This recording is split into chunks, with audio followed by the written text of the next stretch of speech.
प्यारे बच्चों, नमस्कार। आज की ऑनलाइन कक्षा में आपका स्वागत है। आज हम हल करेंगे कक्षा 10वीं नवंबर माह की आकलन परीक्षा संस्कृत विषय के प्रश्न पत्र को। और इससे पहले जो बच्चे अपने चैनल पर नए हैं वे चैनल को सब्सक्राइब अवश्य कर लें। तो इसमें देखिए, प्रश्न नंबर 1, पराजेतुम इति पदे के प्रत्यय प्रयुक्त है।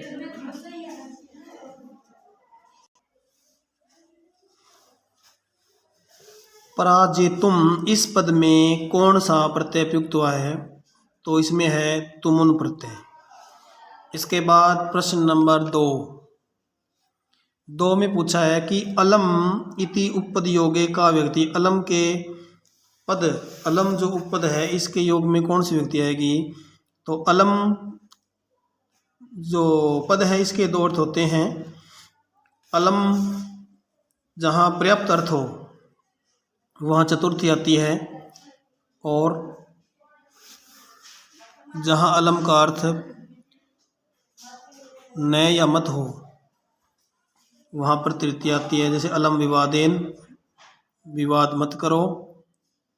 और चतुर्थी में जैसे मल्ल है, मल्लाय अलम, यह पहलवान उसके लिए पर्याप्त है।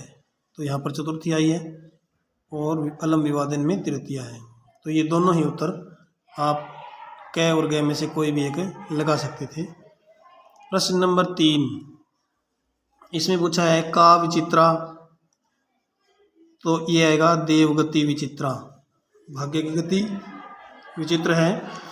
केत अपि अत्र संधिपदम, इसका होगा के नापी ख।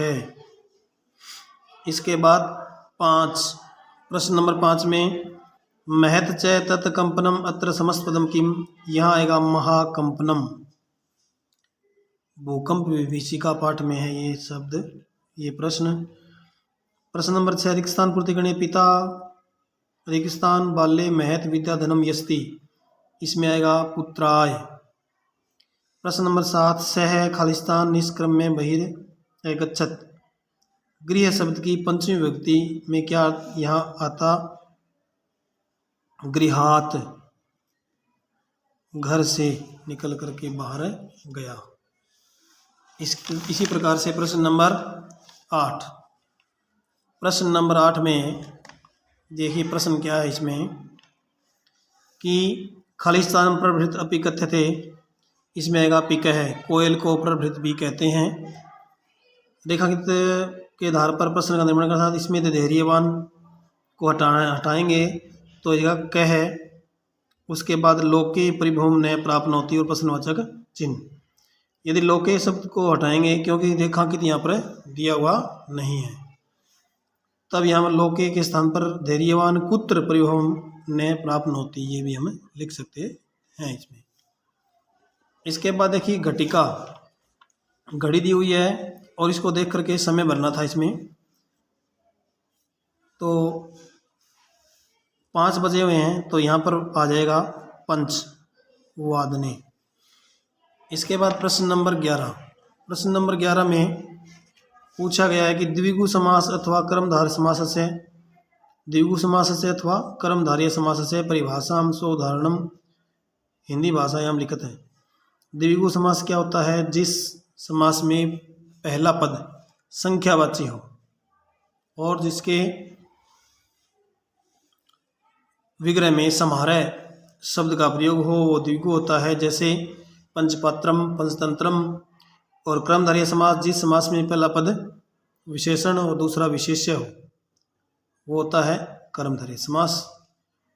इस प्रकार से प्रश्न नंबर 12 में पूछा गया है कि कर्ण कारक से अथवा जस्तो संदेह परिभाषाम सोदाहरणम हिंदी भाषायाम लिखत, या तो कर्ण कारक की परिभाषा या जस्तो संदेह की परिभाषा यहाँ लिखनी थी कि जिस कर्ता अपनी क्रिया जिसकी सहायता से पूरी करता है वो कर्ण कारक होता है, और या फिर इसके स्थान पर जस्तव संधि की परिभाषा जो है लिखनी थी। इसके बाद देखिए प्रश्न नंबर 13। प्रश्न नंबर 13 में अधो निर्दिष्ट श्लोकस्य हिंदी भाषायां सरलार्थं लेखनीया आचार्य प्रथमो धर्मे इत्येतद् विदुषां वचः तस्मात् रक्षेत सदाचारं प्राणेभ्योऽपि विशेषतः।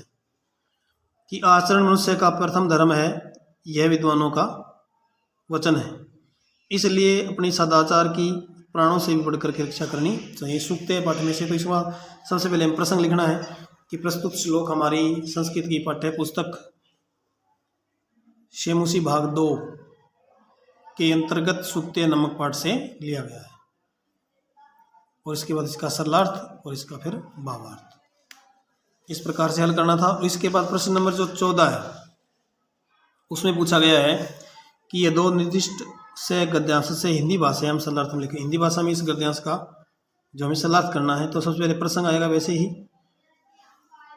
और इसके बाद उसका सरलार्थ। ये जो इसका प्रसंग लिखेंगे कि प्रस्तुत गद्यांश हमारी संस्कृत की पाठ्य पुस्तक शेमुसी भाग 2 में संकलित पाठ विचित्र साक्षी से लिया गया है।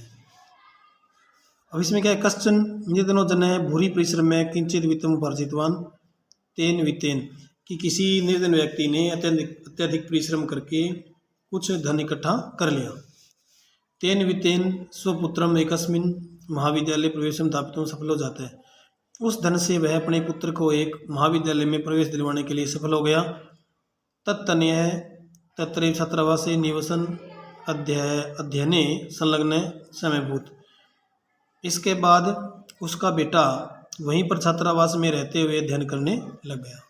यानी एक जो कहानी है आपकी विचित्र साक्षी में स्टार्टिंग में ही ये दिया हुआ है उस पाठ में से, तो इसका भावार्थ भी हम लिख सकते हैं कि इसी हिंदी को थोड़ा सा फेर बदल के आप लिख सकते हो। तो इस प्रकार से करना था।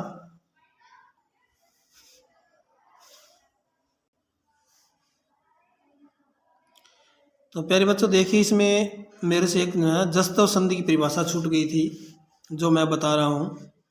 जस्तव संधि क्या होती है कि जब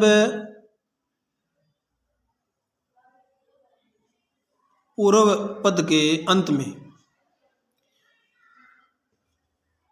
किसी भी वर्ग का पहला वर्ण हो, जैसे कै वर्ग है उसका कै हो, चै वर्ग हो चै हो, यानी किसी भी वर्ग का पहला व्यंजन हो, और उसके बाद किसी भी वर्ग का तृतीय चतुर्थ या पंचम अक्षर हो, या यह रेलव हो, या कोई स्वर हो, तो उस प्रथम वर्ण के स्थान पर उसी वर्ग का तृतीय वर्ण हो जाता है। इसे कहते हैं जस्तव संधि। तो ये परिभाषा प्रश्न नंबर 12 के अथवा में थी, जस्तव संधि की परिभाषा लिखनी थी। धन्यवाद।